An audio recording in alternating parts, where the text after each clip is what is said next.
On this episode of Outside of the Box, Christine interviews competitors from round 2 of the March NHRL event. I kind of, in my heart, wanted to go up against Glenn.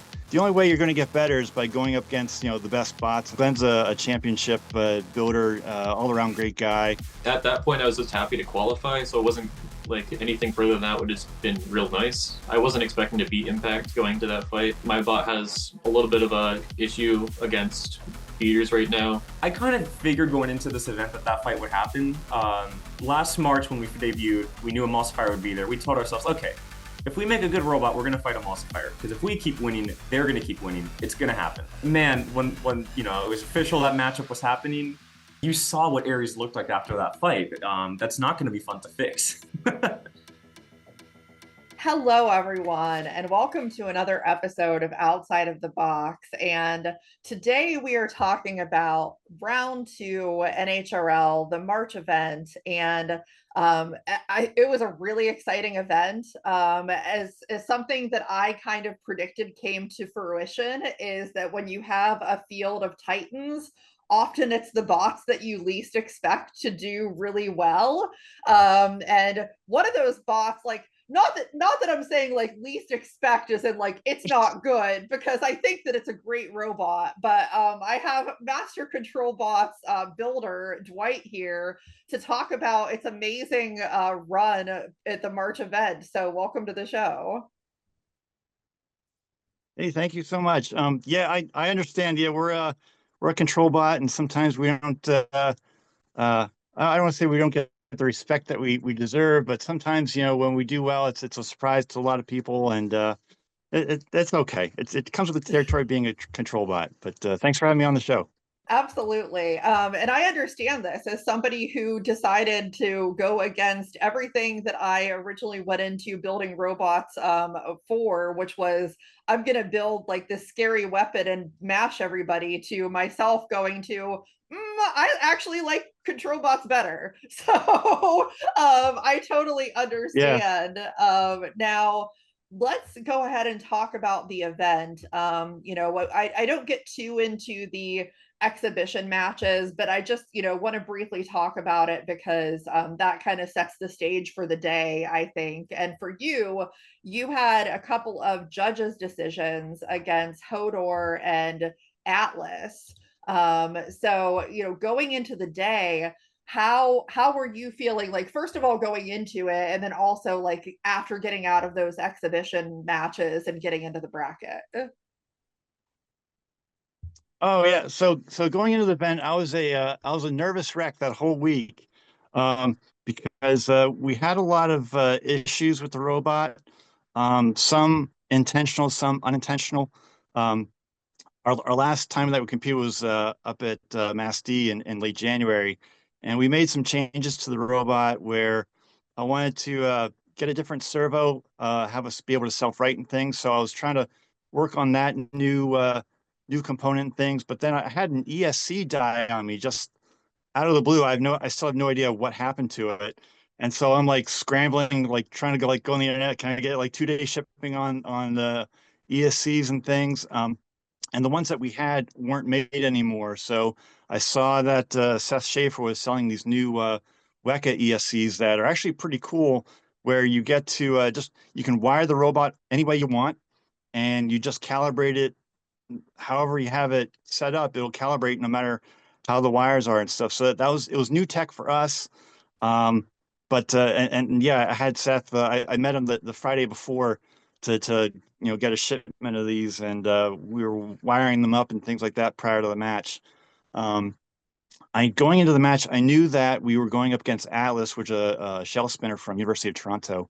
So the common thing to do is we put the wedge on, like you do for most horizontals and things. So I had at least that version of the robot somewhat good to go. Our fork version for any like verts or anything else, I still had to like work that, and I was still kind of like getting that ready, and it was very stressful. But yeah, as far as like the qualifying matches go, yeah, we had Atlas. We have a pretty straightforward strategy for them.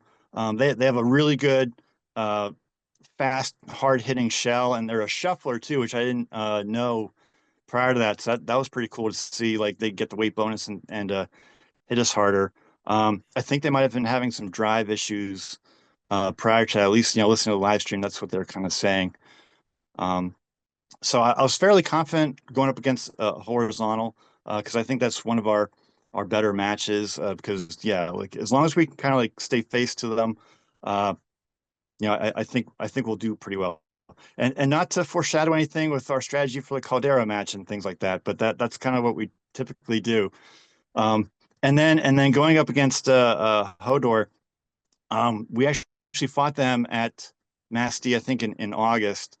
And that was a match I was kind of uh, scared, concerned for because yeah, it's control bot versus control bot. The nice thing is you're not going to take any damage, which is good, right? But it's always like not really your kryptonite, but that's like okay, it's going to be a very technical match. It's going to be a very driving positional kind of thing, and it's going to go the full 3 minutes. So you better be able to last or have some sort of like, okay, driving strategy around it. I think we ended up lucking out pretty good on that one where it would have been I think a really close judge's decision. But I think there was this like screw that was loose on the floor, and I think Hodor actually sucked it up in their wheel drive. So they ended up losing half of their drive toward the end of the match. But it was a good fight for sure. Yeah, definitely. Now, as you alluded to, I think, it's nice to get that first round bye and go straight into the round of 32, but you also had to fight Caldera. Which I think if any builder, looks at a Yes. bracket and sees Caldera next to their bot's name, that it's a little bit of a concerning thing. How were you feeling and how did you work through like being able to beat that bot? Well, I guess before that, we were up in the pits. Yeah, we had a first round bye, so that was pretty cool. We knew we were being in the bracket around like 11 o'clock or so. Like we went, so we had like 5 hours just kind of like sit and wait, which is good because like I said, we had some issues before to like make sure both bots work. Because we didn't know who we were going to go up against until like I think the first round of the Beatles went through, and we were watching. It was Power Surge versus Caldera, and honestly, both bots I was concerned about because like okay, with Power Surge being a beater bar, it's like okay, they'll have to use the fork configuration. It's just a different strategy than what we would have done for Caldera. So I had to get like make sure both bots were ready to go. Um, but yeah, like going up against it, I kind of in my heart wanted to go up against Glenn because the only way you're going to get better is by going up against the best bots and things and Glenn's a championship builder, all around great guy. Um, we actually had the privilege of uh, fighting against not Glenn but Caldera itself. They had that Boxelmania up in Fitchburg earlier. Was it last year? Yeah, it was last year. Glenn was hosting the event, so he couldn't drive Caldera, but his friend was. So we actually ended up making the bracket in that event, and we actually lost, but it was a split judges' decision, so it was pretty good. Um, to at least give me some confidence, saying, okay, I have a chance, but you better bring your A game. That's the big thing about going up against Glenn. You can't like say, oh, this is gonna be a snoozer or like I can just luff it off type of thing. You got to bring your A game. You got to have a strategy. You got to at least think about what you're doing. So yeah, I don't know if you want to talk about how the match went and things. It was a really close match for sure. Um, not many people know this, but I don't do the driving for MCB. My daughter does. I actually do the weapon. And that was something we kind of changed up this year. I did all the driving and most of the weapon last year as like an all-in-one package. But when they got rid of the mini bots and things, she used to drive our mini bot. So I still wanted to like the reason why I'm in combat robots is because I want to make this like a family event. So it's something my wife and daughter and my son can kind of participate in.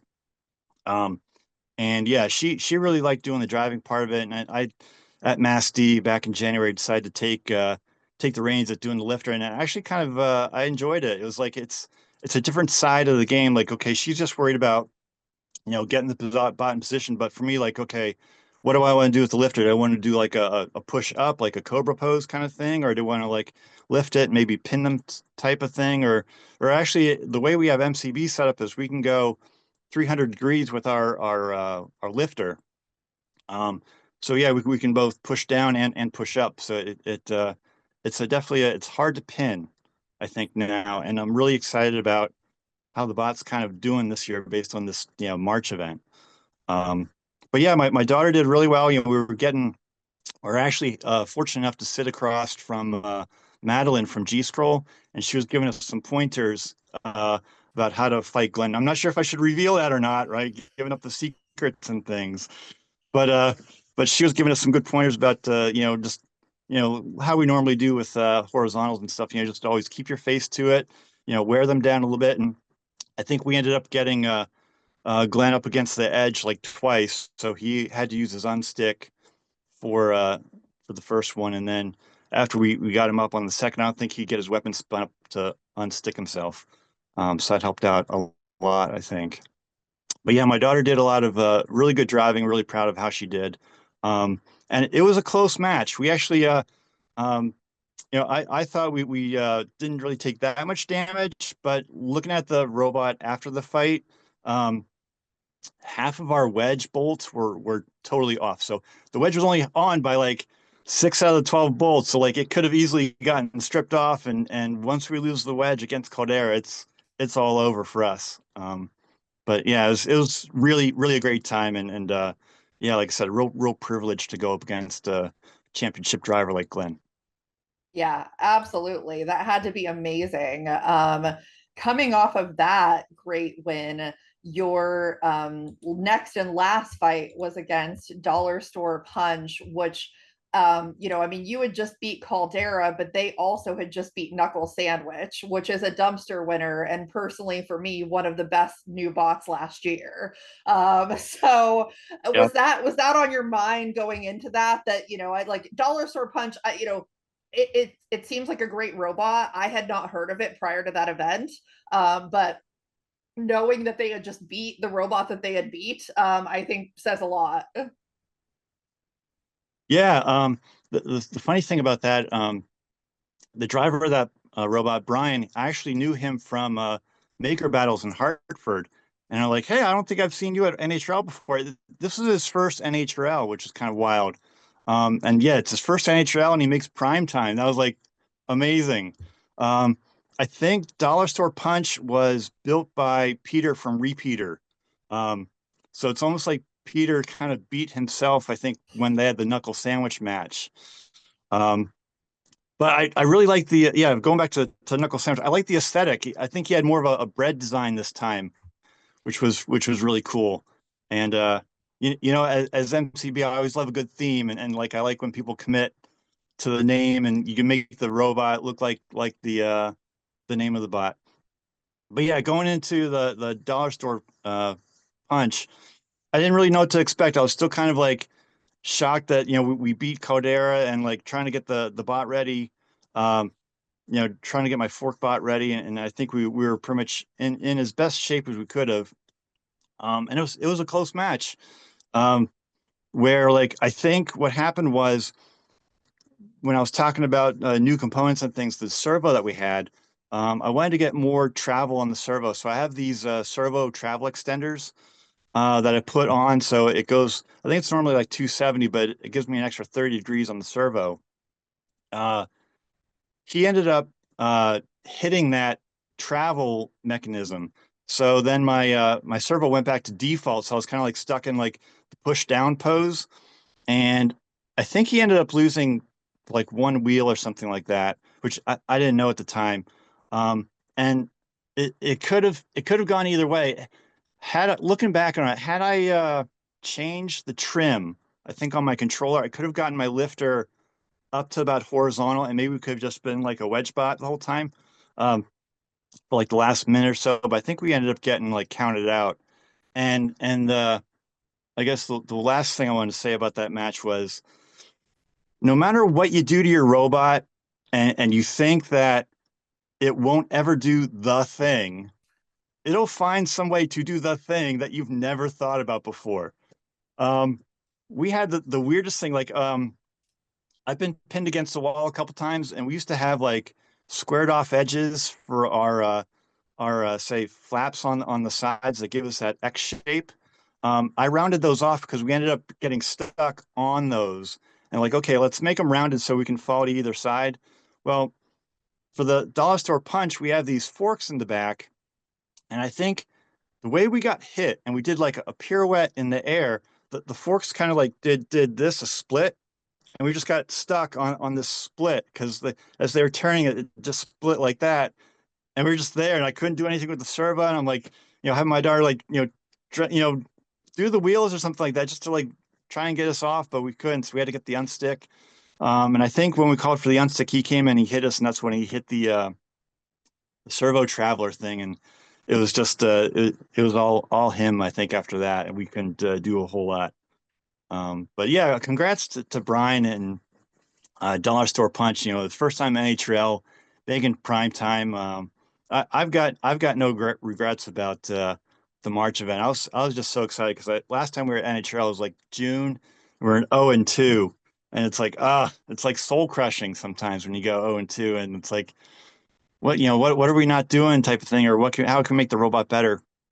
But yeah, just happy for him, and I'm just happy for our team and how we did.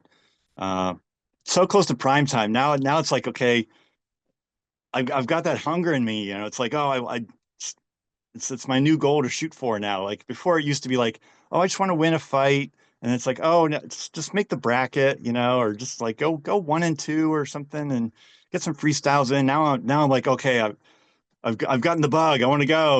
Let's make prime time. I'm not as like, oh, I'm not at to the point where it's like, oh, let's go for the dumpster. Let's just kind of like baby steps, one step at a time. Let's just make prime time. That's my next goal. Exactly. I think it is definitely a good goal for next time. And MCB definitely proved that it has the ability to get there. I mean, there's many very solid control bots, that we've seen, and I think that your bot is definitely one of those really good ones. And I definitely hope to see it there next time. Yeah, I appreciate it. Talking about control bots, we had a pretty long talk with Paige from Jelly Baby about control bots, and I was showing like the internals of MCB and stuff like that, and comparing notes and things. So we're all kind of like sharing knowledge and just trying to get the good name of control bots out there, and maybe get us some more at least kudos or respect or something like that. And we are respected, but I'm just saying, like, yeah, we're a force to be reckoned with. Exactly, exactly. Well, for those who are watching this, please stay tuned. There is much more to come on this March recap. So keep checking it out. And thank you, Dwight, for joining me on this segment. All right, thank you so much. And we are back with more robot talk about round 2, March NHRL. And it's so funny because I mean, like, I like to think of myself as really on top of the under the radar robots that nobody sees coming. But I honestly didn't see the wall part 2 coming in March, and I feel a little bit bad about that. So I have Ben here to talk about that amazing performance, and just kind of what you've seen out of that robot so far. So welcome to the show. Yeah, thank you for having me. Absolutely. So interesting story. The wall part 2 had been to one event last year, in September, and actually had a really good run. Yeah. Made it to the top 16. Like that's a great day, I think, for any builder. Came back I'm in not complaining. exactly. Came back in February, and you went out in the first round, which I think is a lot of people's experience, unfortunately. But came back in March, and man, what a day. First of all, like, going into it, did you have any expectation that you would go that far? Like, how were you feeling about your robot? I was definitely a little bit shaken after the February event. Just getting out first round to a horizontal. So to make sure I didn't lose to horizontals again, I had a real big titanium wedge made up to counter that. And like the robot has done well in the past, so I knew it could go far in tournaments. It got second at the Boxelmania event 2 weeks after September NHRL. And then got top 16 at September NHRL. So I knew it could make it pretty deep into brackets. I just had to have like either a lucky run or just not constantly breaking. So that was most of the improvements to the wall have been just reliability on the weapon. The drives never failed, so the weapon's always an issue though. I think a lot of robots they have that one thing. But I'm curious too, like I don't at this point. I think we've seen so many people going with the hammer saw or like a similar type of idea, because I mean I think that it's been proven to be an effective type of robot. What was it for you that like inspired this specific design? This design, I wanted to have a redemption arc for shufflers because I brought to new bots in 2024. I brought a couple shufflers. I brought the wall part one, and I brought Arena Hazard, which are copies of each other. They were really slow. They were using dart boxes for drive, and it was not optimized at all. It had like a dual lifter setup on it. So later in that year, last year, I decided I wanted to have like another stab at shufflers. So I looked around, found a bunch of things other people were using. Saw that they were using like the Just Cause 1000 kV motors, so I used those. And then the hammer saw part was because I wanted to build a hammer saw. My first bot that I personally drove at NHRL was Knife Fight, which was a weird looking like overhead 2-wheel drive saw bot, similar to Mako, but not at all similar. And that was like the second event Mako was at too, so that was fun. So I just wanted to finally build a hammer saw, and that was an excuse to build it with shufflers on it as a redemption for that. And that's how it ended up how it is right now. Awesome. Now I don't want to spend too much time talking about the prelim fights from March, but you had Hot Cake and you had John Undercutter, and ended up going 2-0 in the prelims to get into the bracket.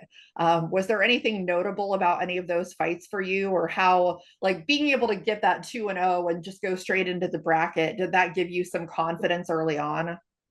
It definitely gave me some confidence. I was pretty not terrified, but I was respecting John Undercutter a bit. It had AR, I think 500 to 600, probably 500, 3mm top and bottom plates on it. So I was worried about hitting into that and doing something to my weapon. I did end up breaking a magnet in that fight on the magnet ring and the motor, but that was because I hit the house spot, trying to turn it off because I got a little bit lucky and John Undercutter got stuck up on the wall and the house spot went for an unstick.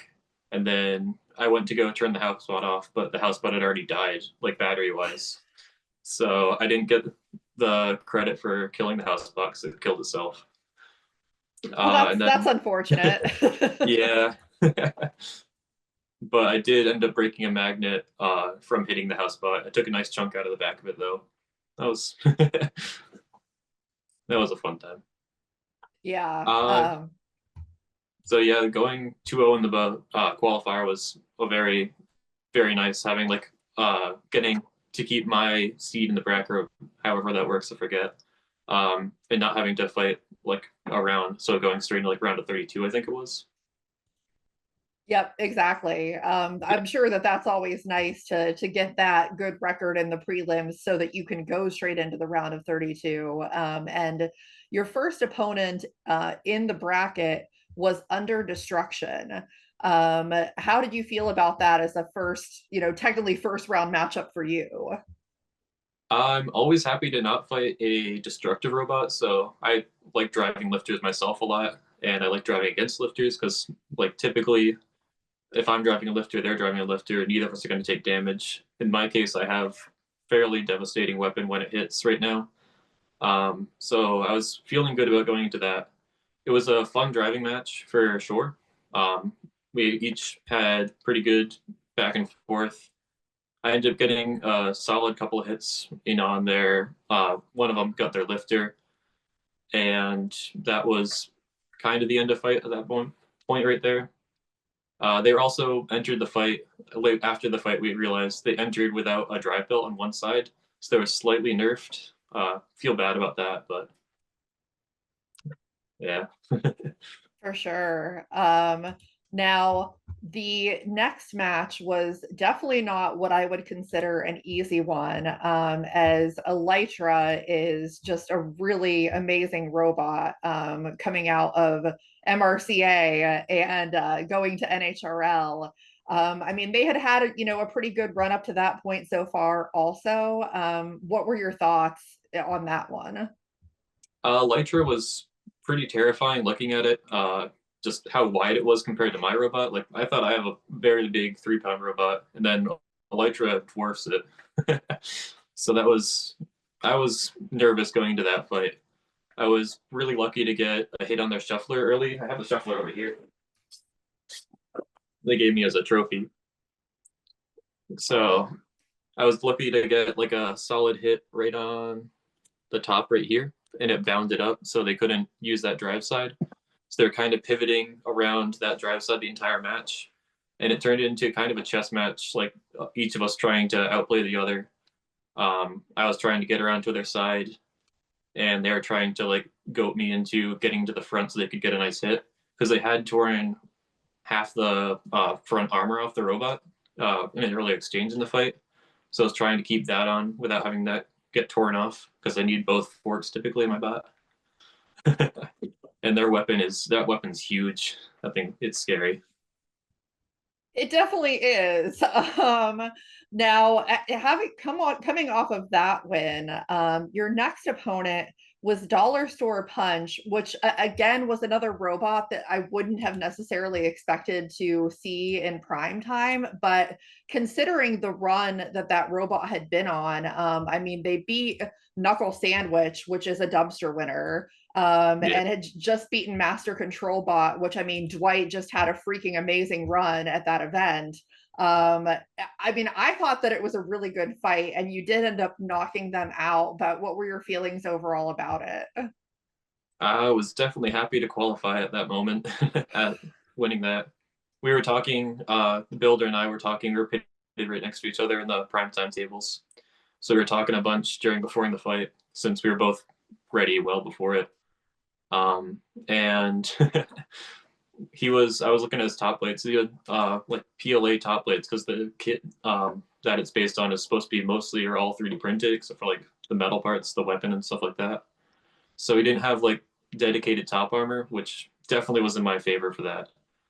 And that's what I ended up taking out a couple wires on his not his ES, he was a receiver. That's what lost drive. He still had weapon, but he lost drive. And I'm not sure what I hit on the bottom when I went through his bottom plate, but I think I hit something important there too. Probably. Yeah. Now, how soon after that fight did you? I mean, like obviously you qualified, and that's great. I think that's a huge relief off of your shoulders. But then, knowing that your next opponent is going to be Impact, which was the eventual winner of the event, and I mean, like, the whole event, I as a viewer, I'm like, Lars is just possessed today. And I'm not sure that, anybody really would have been able to take him out. But, what were you concerned? How were you feeling about it? I was at that point, I was just happy to qualify. So it wasn't like anything further than that would have been real nice. I wasn't expecting to beat Impact going to that fight. I think my bot has a little bit of a issue against beaters right now, in terms of I don't have a good fork setup for it right now. And you can see like each time he would like I'd try to get my forks into him, and it'd work occasionally, but then he'd manage to bite part of the soft TPU armor around the bot, and I'd just go get thrown.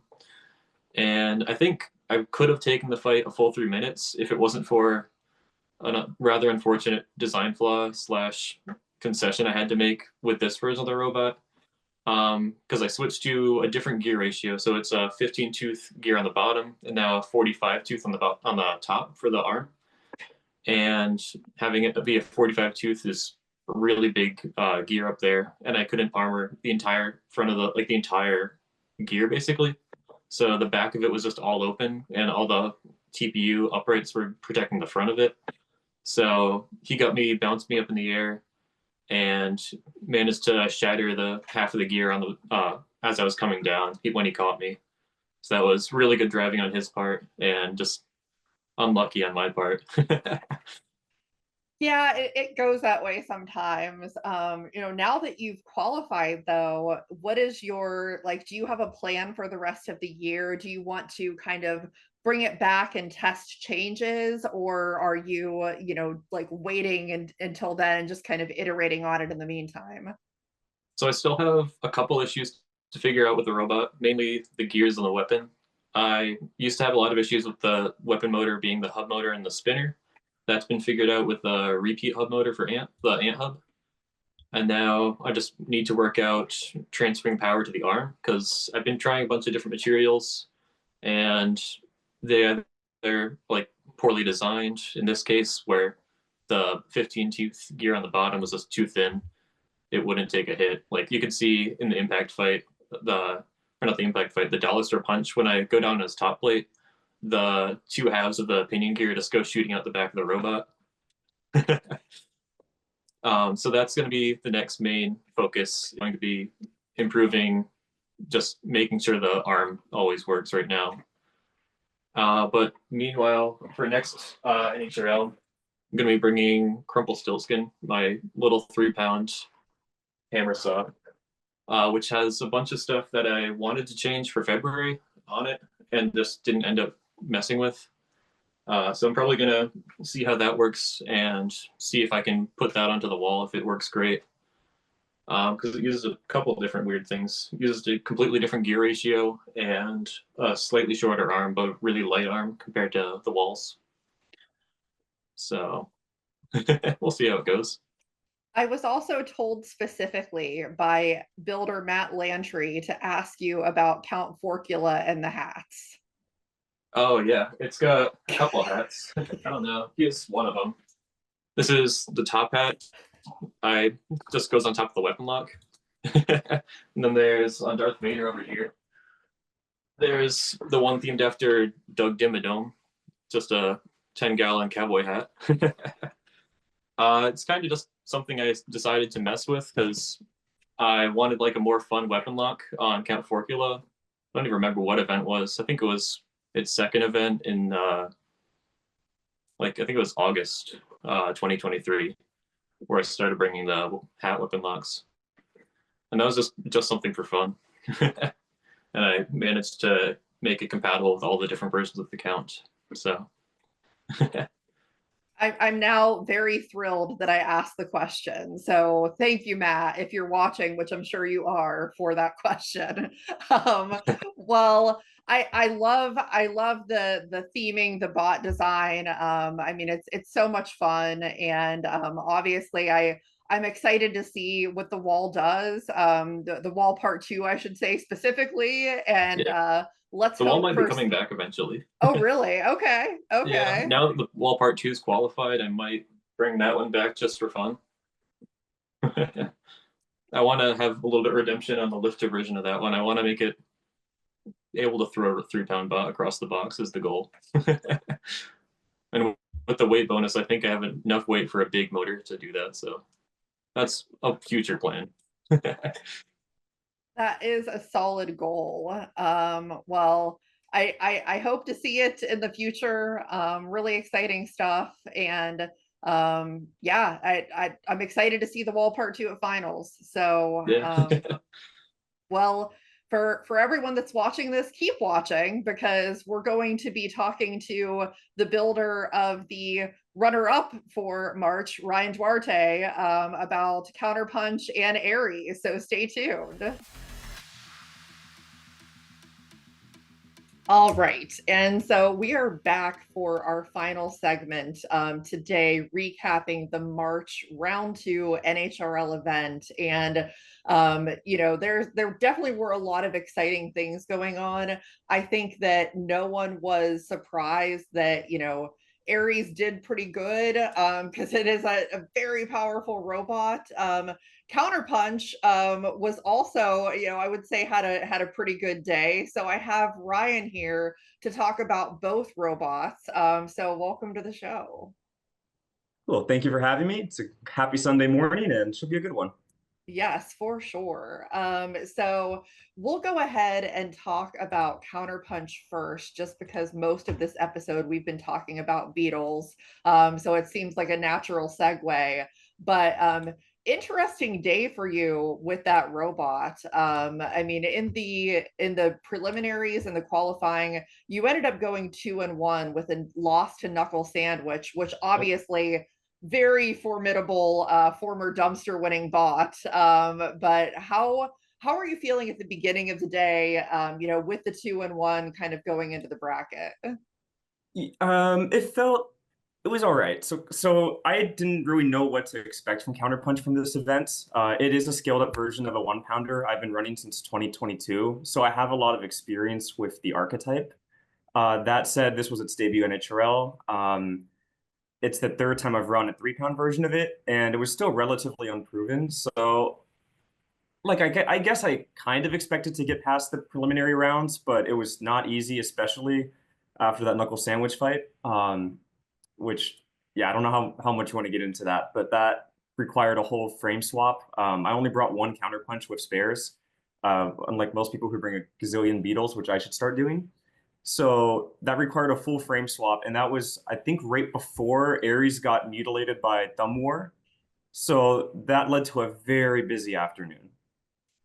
I would say so. Yeah, I would. It's always hard, I think, for those that are running multiple robots. So I can imagine. Now, you obviously did end up getting that second win in the qualifying and went into the bracket, and you had a string of judges' decisions. The first one being against Count Forcula, which fun robot. I always love that type of robot. But how was it to get that first win in the bracket? It felt good. I was a little nervous about Count Forcula because Counterpunch, despite the weapon, I've always seen it as a glorified control robot. It hits hard, but it doesn't really have that knockout punch. Although this one hits really hard, it turns out. But it's mainly there to just smother someone with its speed and with my driving and just make sure I control the pace.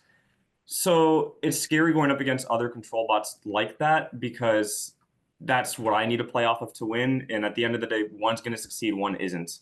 It was nice to get that win. Or just the driving in that match was interesting because I ran my sharp metal forks for that one. And I went against MCB at Mass D a couple months ago and got stuck under the rails and got counted out in their bracket. So I was very mindful of not ramming myself into the wall to repeat that again. And I was very happy to see that work out. I didn't get stuck, and I was able to just control that fight for a full 3 minutes. Yeah, for sure. Now moving on from that into the round of 32, you got Zenith, which is a pretty cool bot and had a good run in the qualifiers. So kind of tell me a little bit about that fight. The Zenith one was very interesting. It's one of those Thagomizer style robots, which honestly didn't, it worried me a little bit because you never know what to run. Do you deal with the weapon? Do you deal with the forks? But I have a little bit of experience against Thagomizer. I've actually fought Thagomizer twice in SoCal, once with a counterpunch variation. So I kind of knew what to expect going into it, and I'm familiar driving against that robot type. So I decided to go with the big wedge and go for the weapon. The nice thing about those robots is they're very long and narrow. And a geometry like that makes it kind of easy to get around them to the side and then stay on their side because their side has so much length to it. So I put the big wedge on, and I mean, that was an absolutely amazing fight. Went the full 3 minutes.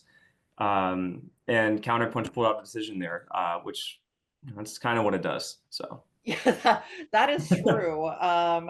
Now going from that into facing off against Sting Operation, which, you know, I think is a super cool bot, but also one of those archetypes that a lot of people have concerns about for good reason. But you know, you were able to get the JD on that one. I could tell just like the stress is emanating off of you from even thinking about that fight. So yeah, so my original plan for hammer saws was a thin 16th inch titanium top, and after I made it, I realized how awful of an idea that was. So at the last minute, I printed this massive TPU just bumper basically. It's probably a good inch and a half thick. And I'm like, okay, hopefully he can't cut all the way through that. Fortunately, we never found out. There was just some driving. He couldn't find the shot he wanted. And I finally found an opening where I was able to rip off the wires to his weapon motor. And he never got one shot off with the hammer saw. He's still Mark's an amazing driver. He dominated the pace of that fight for the first 2 minutes. And at the very end, I was able to recoup some of that control. I got that damage in, and it was just enough to pull out a JD. But Sting Operation is terrifying. I hope I never have to fight that thing again. And I cannot wait to see what he does with it when he brings it back, because it is such a cool robot. yeah, it definitely is. Now, so the next one was an interesting one for me because I mean, folks in the Midwest may be familiar with the Throngler, you know, like myself, and it was one of those robots that I don't think necessarily anyone expected to go that deep in the bracket, but that bot was truly a giant killer in that event, having just beaten a couple of really good bots in Eruption and Repeater. So I mean, did that worry you at all? Because it was, you know, it was doing very well up to that point. It was doing very well, and I definitely had respect for what it could do to me. But if I'm being honest, I wasn't very worried for the same reason as Zenith. It's an archetype I'm familiar with, and I actually felt a little better about this one because with Zenith, so normally against horizontals, I run that two, I call them pontoons. They call them like TPU forks. There's different, however you want to call them. That's my normal horizontal attachment. And I was scared to run that against Zenith because their blade is an undercutter. Sits so low. But against the Throngler, it's more of a mid-cutter level. So I was able to run like the attachment, my go-to. And I'm not going to say Counterpunch is a counter to horizontals until I fight Caldera. But thus far, it's done pretty good against horizontals. So I had a matchup I kind of liked. I was able to run the front attachment I wanted to.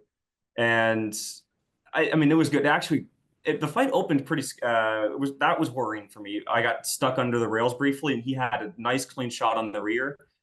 Thankfully, it didn't go all the way through the frame. And after that, I was able to, get back in control. But no, that was a fantastic fight, a ton of fun. And it was the Throngler. For sure. Now at that point, you know, you knew that you had qualified with Counterpunch. But the next fight was up against Jackalope. And I mean, man, Gwen was having a day. So, you know, you're dealing with a robot that I felt like had a lot of momentum. And you know, everybody loves Gwen. So I feel like she probably had like the crowd and stuff like that behind her. What were you feeling and how were you able to knock Jackalope out? That fight, I was worried into going into that one because something I don't think it's mentioned at all, or definitely enough, is Gwen is an amazing driver. She is so talented on the sticks. I was very worried going into that fight because it's another one of those, Jackalope's, I think, it's a little like Counterpunch, where it's more of a control bot than anything else. So I figured their ground game's a little better than mine, and it's just going to be a fight where maybe I get that one hit. We fought at Mass D, and it was pretty similar. Gwen dominated the first 2 minutes. Counterpunch finally got an opening, and I took out both drive sides. And in this rematch, it went pretty similar. Jackalope was dominant for the first minute and a half, 2 minutes, and then I just got that opening, and carbon fiber bottom plate, yum. So. Yep, exactly. So with that win, that put Counterpunch in the finals against Impact. And I mean, I think in that day, if there's any robot that anybody was going to be truly scared of, it probably was Impact, because Lars just looked like there was nothing that was going to stop him. I mean, did you have a strategy going into it? Is just like, cross your fingers and hope for the best? Yeah, I honestly didn't have a lot of time to think about a strategy. This is where running like two robots simultaneously in prime time starts to catch up to you, which I have something I want to say on that later on. But I didn't really have a plan. I'll bring out my prop now. I actually have Counterpunch on me. And this like tongue design is what I at first thought would be good against drums. I ran this against Knuckle Sandwich and I tried it again against Impact.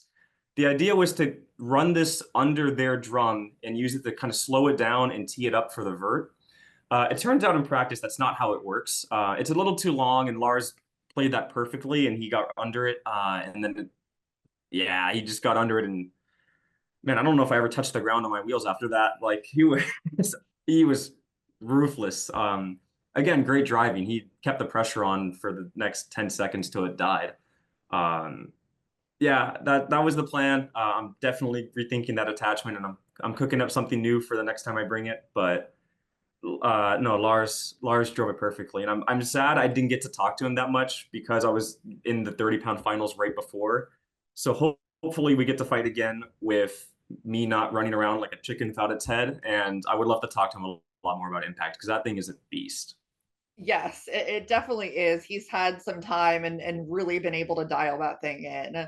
But I mean, great day in the 3 pounds. And, obviously I think that showed you that Counterpunch has that dumpster potential. And so hopefully slightly better result next time. But yeah, like speaking of the two robots, you were also running Ares, and I'm sure that that's the last one that you want to talk about. But I mean, in the qualifying, you did have that fight against Thumb War that just probably didn't go the way that anybody expected it to. So yeah, that was a very interesting fight, and I'm actually so glad about the way that fight turned out. We learned quite a bit from it.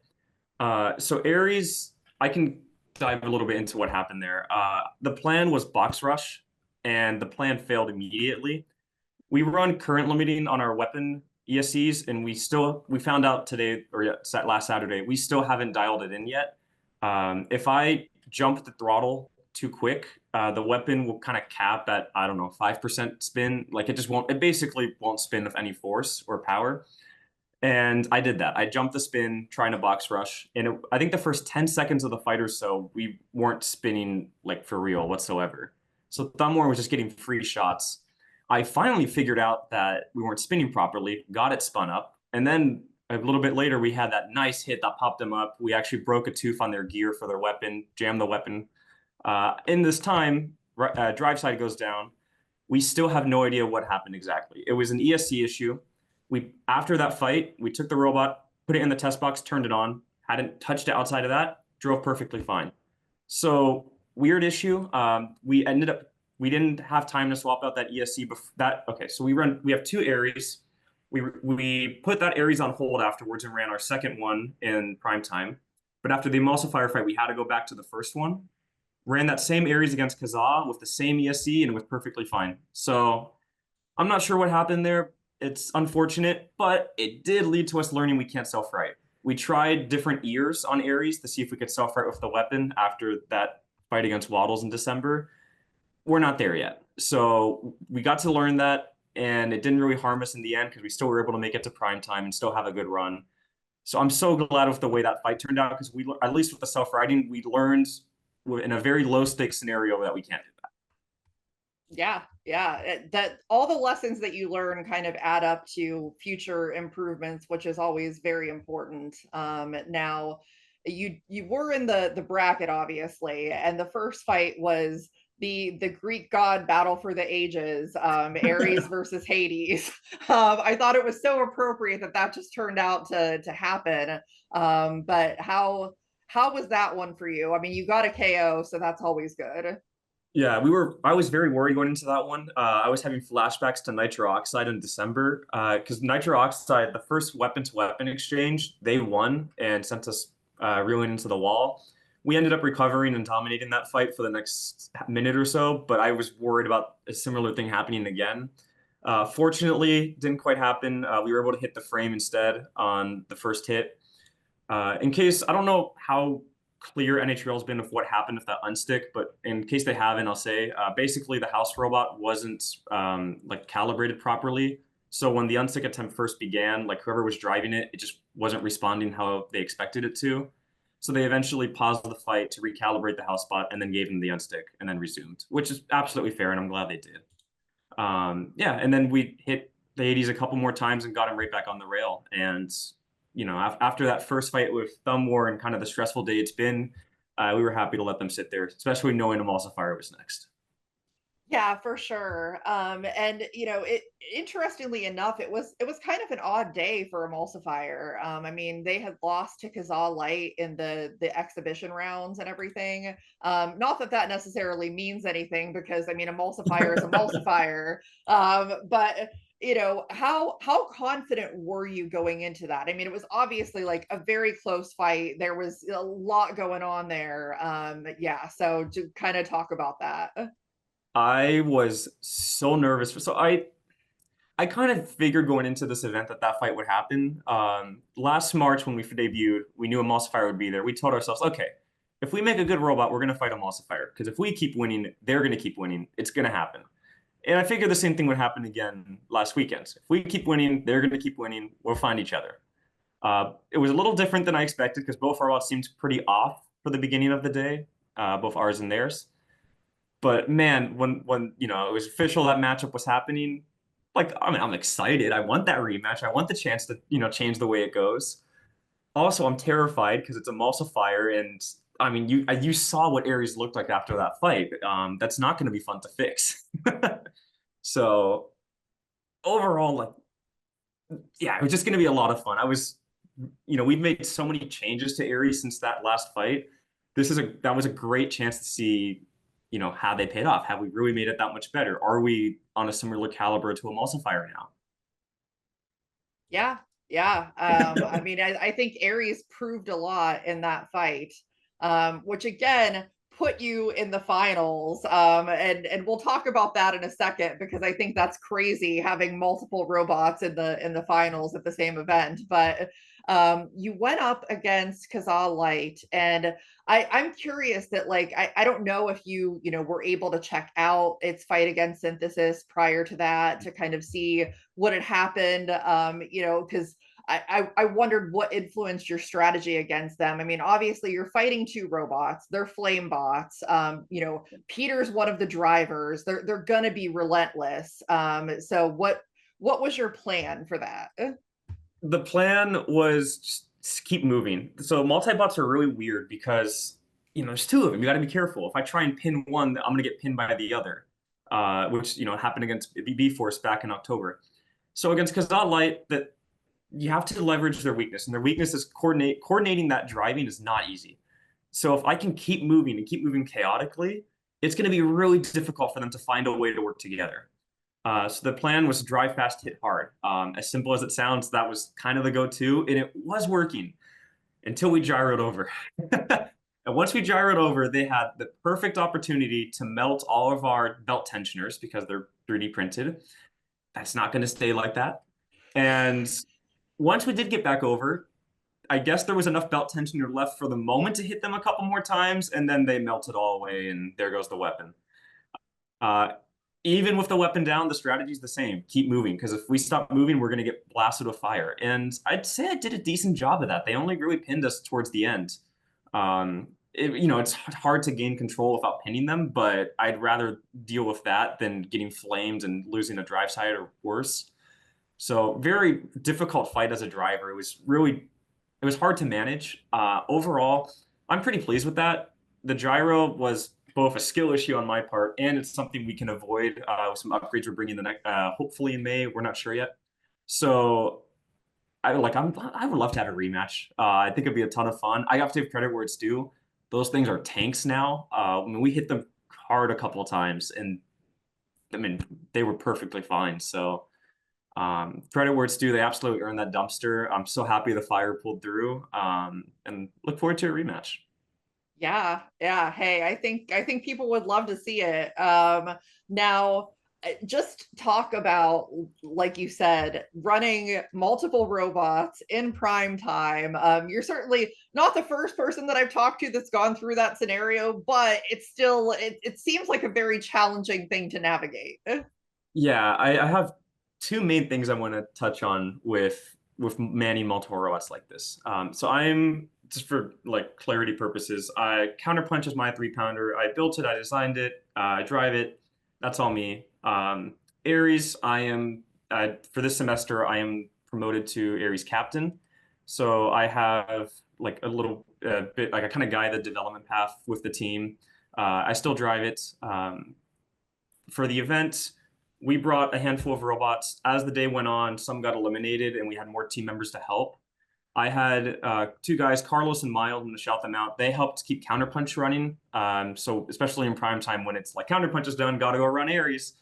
They made sure that thing was in tip-top shape for its next fight. The rest of the team was on Ares. They were fixing damage after the Thumb War fight. After the Emulsifier fight, they got that second Ares ready to go against Kazaa. It was an absolute like it was only possible because of the team. I really want to ask Jameson his experience running multiple robots, that deep into a competition. And I'd love to find out what his secret is. And I haven't asked him yet, but if I had a guess, he would say having a team to help you out because there's no way I could do it on my own. Absolutely no way. And that's the other thing I want to mention is it's beyond difficult. I'm pretty sure I'm going to try and avoid doing that for the rest of the open season. I didn't eat until after the events on Saturday. It was one of those days. So it takes a lot out of, I mean, maybe this is just my experience as a builder with it. But it was demanding. And I'm probably going to try and avoid that as much as possible. Like I'm signed up for April. I'm only bringing a 12, just one robot this time, thankfully. We're having discussions what we're doing with May. Looks like Aries is going to go.